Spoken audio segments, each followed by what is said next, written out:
I was at a dinner party over the weekend and heard a conversation that was at the other end of the table of a parent sharing that their daughter got accepted into Georgetown and that they only had 2 years of funding for her and they weren't going to tell her until the end of her sophomore year. Are you crazy? This Wealthcast is about how to have 5 difficult conversations to help your teenager and yourselves navigate the complexity of who's funding and what and when to set expectations for each other. This conversation is so important that I hope all of you who are listening, who have students that are about ready to go to college, to make sure that you actually address the difficulty of money in your family and what that looks like. So the very first conversation is with yourselves. Know your numbers. How much are you willing to fund, if anything, for your student? And it's not your retirement account, and it's not your accounts that protect you for your long-term savings and cash flow in terms of emergency fund. What is the real dollar amount that you have set aside for college funding? So whether it's a 529 plan or some kind of strategy that you created earlier on, or out of pocket, or if you're lucky enough to have grandparents, or whatever that is, know how much you're able to pay annually for your students' college funding.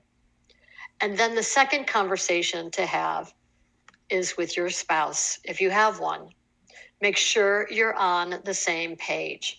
If you're divorced and you have a good relationship with your ex-spouse, have that conversation so that you're both talking to your student around the same issues of what you can afford and what your ex can afford.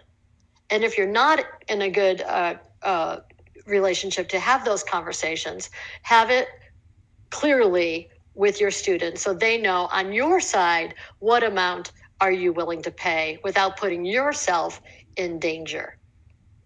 And I have to tell you, this is the most important information that I could share with you. Can you imagine at the end of your sophomore year and hearing from your parents that they can no longer afford you attending Georgetown?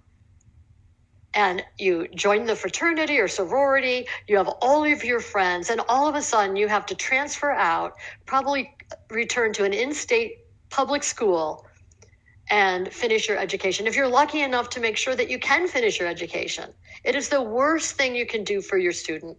And secondly, if they choose to stay and take on those enormous school loan debts, then you've put your student in financial peril. And you've basically jeopardized the next decade of their lives as it relates to the debt that they take on. And you should not take on that debt as a parent either, because if it impacts your retirement, it doesn't help you. They have their whole life in front of them to make up for the difference, and you only have a short amount of time. To use retirement assets or a home equity line of credit to pay for your students' education funding should not be part of your plan. So let's talk about the third conversation. Have a conversation with your student and be honest. Be so clearly honest. This is what we can afford. And that conversation ideally should have happened before you even started to visit those beautiful campuses, so that you don't get your students' expectations up and then all of a sudden realize that they're disappointed. And then it's your fault when you tell them that they can't go to Georgetown. This is the time that your teenager should start to learn about money.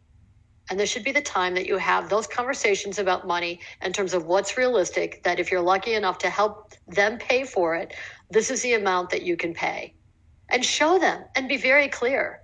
And then that next conversation is create a spreadsheet so that all of those campuses that they visited and all those letters that come in of acceptance, that they could go back to that sheet and say, if I pick this university, how much will it cost me, teenager, out of pocket when I graduate, if I'm lucky enough to graduate in 4 years? What will the debt be that I will owe? And is it worth it?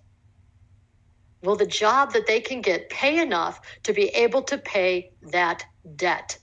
That's where you need to get your teenager to at the end point of the end of that conversation, so that they themselves, not you, are making those decisions about their financial future.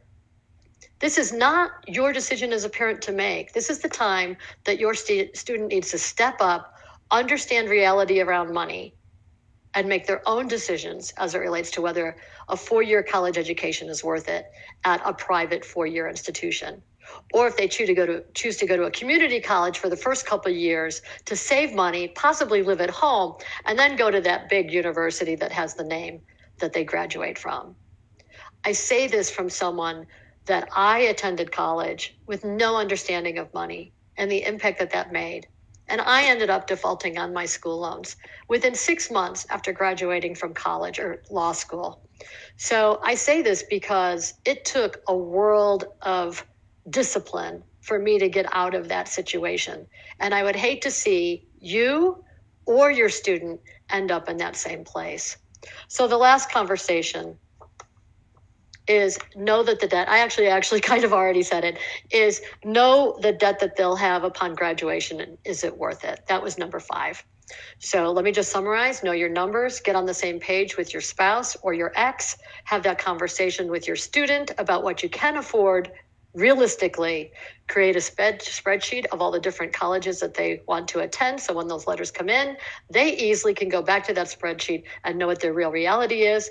And 4th, know if they do take on student debt, is it worth it in the end?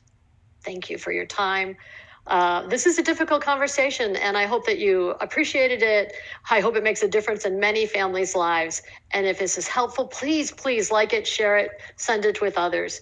And I appreciate your time. Thank you.